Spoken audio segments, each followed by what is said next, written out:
Hi friends, welcome back to our channel.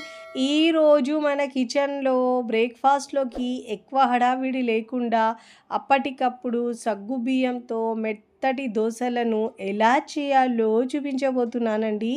వేసవి కాలంలో ఇలాంటి దోశలు తినడం వల్ల ఒంటికి చలవ చేస్తుందండి. ఇంకా చాలా హెల్తీ రెసిపీ అండి. టేస్ట్ అయితే చాలా చాలా బాగుంటాయండి. ఇలా చేసిన దోశలైతే తిన్న కొద్దీ తినాలనిపిస్తాయండి. అంత మెత్తగా దూదిలాగా నోట్లో వేస్తే కరిగిపోతాయండి. ఇలా చేసిన దోశలైతే పిల్లలు పెద్దలు కూడా చాలా ఇష్టంగా తింటారు. ఇంకా చాలా హెల్తీ రెసిపీ అండి. మార్నింగ్ బ్రేక్ఫాస్ట్లోకి ఇడ్లీ పిండి దోశ పిండి లేనప్పుడు ఇలా మార్నింగ్ లేవగానే చేసుకోండి. చాలా టేస్టీగా ఉంటాయండి. అప్పటికప్పుడు చాలా తక్కువ టైంలో ఈజీగా చేసుకోవచ్చు. మరి దానికి కాంబినేషన్గా చట్నీ కూడా చూపిస్తున్నానండి. ఈ రెండిటి కాంబినేషన్ అయితే భలే ఉంటుందండి. మరి ఇక ఏమాత్రం ఆలస్యం చేయకుండా చాలా టేస్టీగా కమ్మగా ఉండే సగ్గుబియ్యంతో దోశలు ఎలా చేయాలో చూద్దాం రండి. ముందుగా ఇక్కడ నేను ఒక మిక్సింగ్ బౌల్ తీసుకున్నానండి. దాంట్లో 1 కప్పు బ్రౌన్ రైస్ తీసుకున్నానండి. ఇలా బ్రౌన్ రైస్ తీసుకోవడం వల్ల హెల్త్కి చాలా మంచిదండి. మీరు కావాలంటే వైట్ రైస్ అయినా తీసుకోవచ్చండి. దీని ప్లేస్లో రేషన్ రైస్ అయినా తీసుకోవచ్చు. ఇప్పుడు దీంట్లో ఒక హాఫ్ టీ స్పూన్ దాకా మెంతులు వేసుకొని శుభ్రంగా ఒక 2 నుంచి 3 సార్లు బాగా వాష్ చేసుకోవాలండి. ఇలా బాగా వాష్ చేసుకున్న తర్వాత మళ్ళీ దాంట్లో తిరిగి వాటర్ తీసేసి మళ్ళీ దాంట్లో తిరిగి వాటర్ పోసుకొని నానబెట్టుకోవాలండి. 2 గంటల పాటు నానబెట్టుకోవాలి.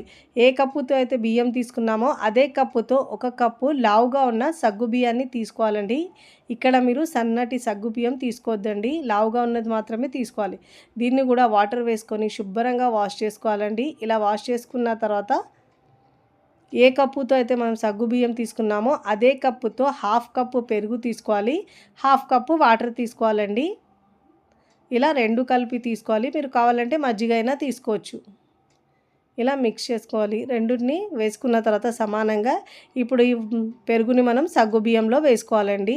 ఇలా వేసుకొని ఇప్పుడు ఒకసారి బాగా మిక్స్ చేసుకొని మూత పెట్టేసి ఒక 2 గంటల పాటు నానబెట్టుకోవాలండి.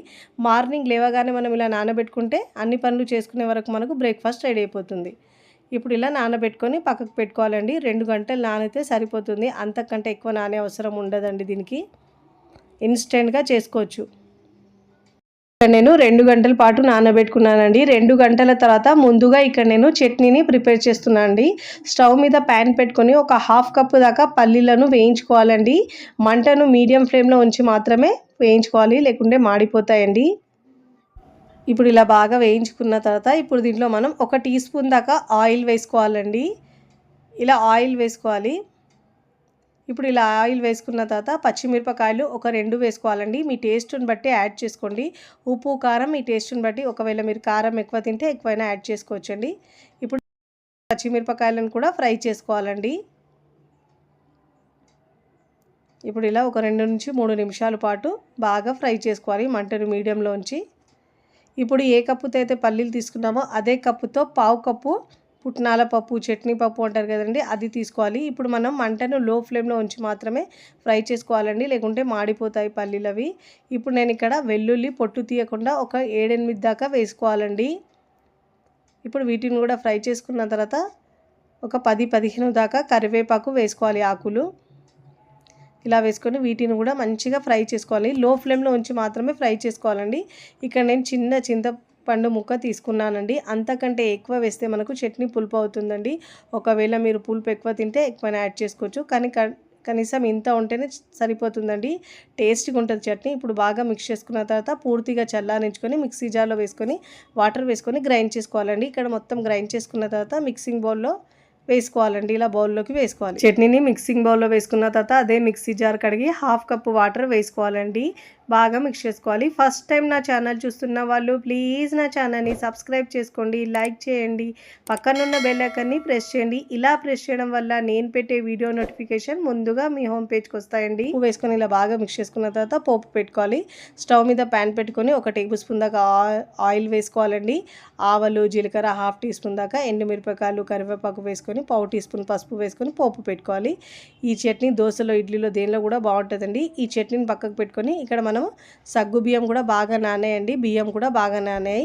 నేను దీంట్లో ఒక 2 టేబుల్ స్పూన్ దాకా మినపప్పు కూడా వేసుకున్నానండి. అది నాకు క్లిప్ రికార్డు కాలేదండి. 2 టేబుల్ స్పూన్ దాకా వేసుకోవాలి. టేస్ట్ బాగా వస్తుందండి. ఇప్పుడు ఇక్కడ మిక్సీ జార్ తీసుకొని ముందుగా నానబెట్టుకున్న సగ్గు బియ్యాన్ని దీంట్లో వేసుకోవాలండి. ఇప్పుడు ఇలా వేసుకున్న తర్వాత దీంట్లో మనం బియ్యం నానబెట్టుకున్న వాటర్ తీసుకొని వీలైనంత వరకు మెత్తగా గ్రైండ్ చేసుకోవాలండి. ఇలా మెత్తగా గ్రైండ్ చేసుకొని ఒక గిన్నెలోకి వేసుకోవాలండి. ఇదే విధంగా మిగతా బియ్యాన్ని కూడా వాటర్ వేసుకొని మెత్తగా గ్రైండ్ చేసుకొని అదే మిక్సింగ్ బౌల్లోకి వేసుకోవాలి. ఇదే విధంగా మిగతా బియ్యాన్ని మొత్తం గ్రైండ్ చేసుకొని బౌల్లోకి వేసుకోవాలి. ఇప్పుడు ఇలా బాగా మిక్స్ చేసుకోవాలి గ్రైండ్ చేసుకున్న పిండిని. ఇలా గ్రైండ్ చేసుకున్న పిండిలో నుంచి మనకు ఎంత కావాలో అంత పిండిని మరొక బౌల్లోకి తీసుకోవాలండి. మిగతా పిండిని మనం ఫ్రిడ్జ్లో ఉంచుకొని నెక్స్ట్ డే అయినా మనం దోశలు వేసుకోవచ్చండి. పిండి తీసుకొని దాంట్లో వాటర్ వేసుకోవాలండి. దోశల పిండి కన్సిస్టెన్సీ ఎలా ఉంటుందో అలా వేసుకోవాలండి. వాటర్ చూసుకొని వేసుకోవాలి. ఇలా మిగతా పిండిని మూత పెట్టేసి ఫ్రిడ్జ్లో పెట్టుకోవాలండి. ఇప్పుడు దీంట్లో కొద్దిగా వాటర్ యాడ్ చేసుకున్నానండి. పిండి కాస్త గట్టిగా అనిపిస్తుంది. మనం ఇక్కడ సెట్ దోశలు వేస్తున్నాం కాబట్టి కాస్త పల్చగానే ఉండాలండి పిండి. అదే పల్చటి దోశలైనా వేసుకోవచ్చండి. ఇప్పుడు ఇలా బాగా మిక్స్ చేసుకున్న తర్వాత దీంట్లో రుచికి సరిపోయినంత ఉప్పు వేసుకోవాలండి. ఈ బ్రేక్ఫాస్ట్ని మనం ఇన్స్టెంట్గా చేస్తున్నాం కాబట్టి దీంట్లో పావు టీ స్పూన్ వంట సోడా వేసుకోవాలండి. ఇలా వంట సోడా వేసుకోవడం వల్ల ఇన్స్టెంట్గా అప్పటికప్పుడు చేసుకోవచ్చండి. స్పాంజీగా సాఫ్ట్గా వస్తాయండి. వంట సోడా వేసుకున్న తర్వాత హాఫ్ టీ స్పూన్ దాకా దానిపైన వాటర్ వేసుకోవాలండి. వేసుకొని ఇప్పుడు ఇలా బాగా మిక్స్ చేసుకోవాలి. ఇప్పుడు స్టవ్ మీద పెనం పెట్టుకొని పెనం బాగా వేడైన తర్వాత లో ఫ్లేమ్లో ఉంచి ఇప్పుడు టిష్యూ పేపర్ లేదంటే క్లాత్తో తుడుచుకోవాలండి. ఇప్పుడు ఇలా తుడుచుకున్న తర్వాత ఇప్పుడు మనం ఒక గరిటెలు పిండి వేసుకొని ఇలా మరీ పల్చగా కాకుండా ఇలా నేను ఇక్కడ సెట్ దోశలు వేస్తున్నానండి. కాస్త లావుగానే వస్తాయండి ఈ దోశలు అయితే. చూడండి ఇలా మనకు హోల్స్ వస్తున్నాయంటే సోడా వేసాం కాబట్టి మంచిగా సాఫ్ట్గా వస్తాయండి. పర్ఫెక్ట్గా పిండి రెడీ అయినట్టు.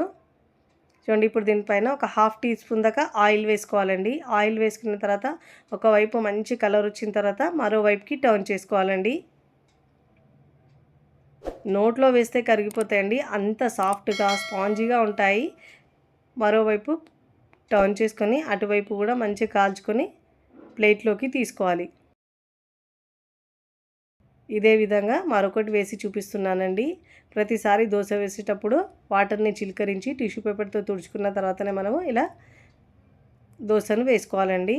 చూడండి ఇలా వేస్తుంటేనే మనకు హోల్స్ వచ్చినాయంటే పిండి బాగా మనకు పర్ఫెక్ట్గా వచ్చినట్టండి. ఇలా పైన తడి ఆరిన తర్వాత దీనిపైన ఒక హాఫ్ టీ స్పూన్ దాకా ఆయిల్ వేసుకొని మరోవైపుకి టర్న్ చేసుకొని రెండు వైపులా మంచి కలర్ వచ్చే వరకు కాల్చుకొని ప్లేట్లోకి తీసుకోవాలి. ఇదే విధంగా మిగతా పిండితో అన్ని దోశలు 1 బై 1 వేసుకొని ప్లేట్లోకి సర్వ్ చేసుకోవాలండి. చూస్తుంటేనే ఎప్పుడెప్పుడు తినాలనిపిస్తాయండి. అంత సాఫ్ట్గా మృదువుగా చాలా హెల్తీగా టేస్టీగా ఉంటాయండి. ఈ సమ్మర్లో మీరు కూడా చేసుకొని తప్పకుండా తినండి. చాలా బాగుంటాయండి. మీకు నచ్చిన చట్నీతో సర్వ్ చేసుకోవచ్చు. నేను ఇక్కడైతే పల్లీ చట్నీ ఇక్కడ టమాటో చట్నీతో సర్వ్ చేస్తున్నానండి. రుచి అయితే బ్రహ్మాండంగా ఉంటుందండి. తింటుంటే అలా తినాలనిపిస్తుంది. 4-5 తినేస్తారు. అంత కమ్మగా సాఫ్ట్గా బాగుంటాయండి. ట్రై చేసి ఎలా కుదిరాయో నాకు కామెంట్ ద్వారా తెలియచేయండి. బరువు తగ్గాలనుకున్న వారు, డయాబెటీస్ ఉన్న వాళ్ళు కూడా ఇలా చేసుకొని తింటే హెల్త్కి చాలా మంచిదండి. తిన్నా కొద్దీ తినాలనిపిస్తాయి. అంత బాగుంటాయండి. చూడండి ఎంత స్పాంజీగా వచ్చినాయో, చాలా స్పాంజీగా సాఫ్ట్గా వస్తాయండి. వీడియో నచ్చితే లైక్ చేయండి, ఫ్రెండ్స్ ఫ్యామిలీకి షేర్ చేయండి. మరికొన్ని టేస్టీ సింపుల్ క్విక్ రెసిపీస్ కోసం టీ కిచెన్ని సబ్స్క్రైబ్ చేసుకోండి. కమెంట్ చేయడం అస్సలు మరవకండి. Thanks for watching.